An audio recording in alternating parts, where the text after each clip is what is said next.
বারাণসীর জনবহুল পথের ধারে অন্ধ ভিখারিটি বসে থাকে। পোড়া পোড়া কালো চেহারা, যেন ঝলসানো। অল্প কয়েকদিন হলো এসেছে, কোথা থেকে এসেছে কেউ জানে না।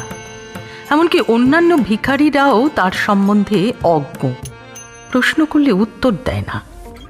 রাস্তার এক ধারে ছেঁড়া কাপড়টি পেতে সসংকোচে বসে থাকে শুধু নীরবে। তবু ভিক্ষা মেলে। কাশীতে পুণ্যার্থীর ভিড়, পুণ্য সংগ্রহের জন্যই লোকে আসে এখানে, ভিক্ষা দিতে কার পুণ্য করে না। নীরব ভিখারিটির ছেঁড়া কাপড়ও ভরে ওঠে রোজ নানা জনের নানা দাক্ষিণ্যে। আধলা পয়সা, ডবল পয়সা, আনি, দুয়ানি, সিকি, এমনকি আধুলিও পড়ে মাঝে মাঝে। গোটা টাকাও পড়েছিল একদিন একটা। খাবারও জমে নানা রকম। ভিখারি কিন্তু বসে থাকে নীরবে, অন্ধ চোখের দৃষ্টি নির্বিকার। গভীর রাত্রে রাস্তাঘাট নির্জন হলে ধীরে ধীরে ওঠে। কাপড়ের উপর সঞ্চিত সমস্ত জিনিস পুঁটুলি করে বেঁধে লাঠি ঠক ঠক করে গঙ্গার ঘাটে যায়। তারপর গঙ্গা গর্ভে ফেলে দিয়ে আসে সব। সে যা চায় তা পায়নি।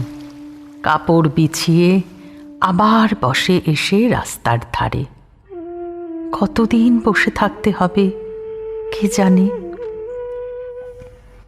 সেদিন সন্ধ্যা উত্তীর্ণ হয়ে গেছে অনেকক্ষণ। পথ জনবিরল হয়ে এসেছে। আরেকটি ভিখারির আবির্ভাব হলো সেই পথে। নুজ্জ দেহ স্থবির, গায়ে ছেঁড়া কাঁথা, পায়ে ন্যাকড়া জড়ানো, মাথায় জট পড়ে গেছে, শীর্ণ কঙ্কালসার দেহ।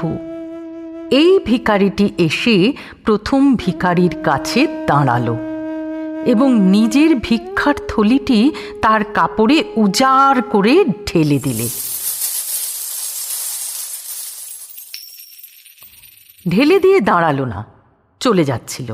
সহসা প্রথম ভিখারি পুলকিত হয়ে উঠল। দেখতে দেখতে অদ্ভুত রূপান্তর ঘটল তার।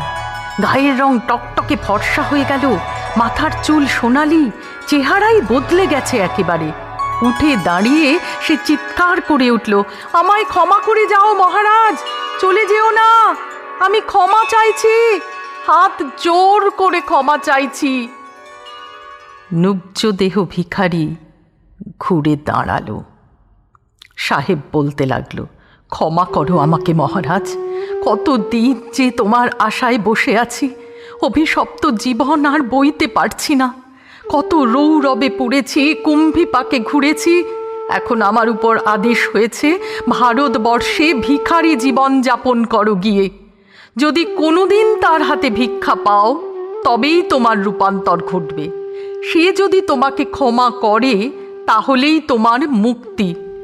আমায় ক্ষমা করো মহারাজ। নুব্জদেহ ভিখারির মুখও আনন্দে উদ্ভাসিত হয়ে উঠল। যাক, এতদিনে দেখা পাওয়া গেছে তাহলে। মিস্টার হেস্টিংস, তোমাকে আমিও তো খুঁজছি জন্ম জন্মান্তর ধরে। তোমাকে যে আমি ক্ষমা করেছি তা তোমাকে না জানানো পর্যন্ত আমারও যে মুক্তি নেই। ক্ষমা করেছ নিশ্চয়। দেখতে দেখতে নুব্জ দেহ স্থবির ভিখারি সৌম্য দর্শন ব্রাহ্মণে রূপান্তরিত হল। ওয়ারেন হেস্টিংস আর মহারাজ নন্দকুমার পরস্পরকে আলিঙ্গন করলেন।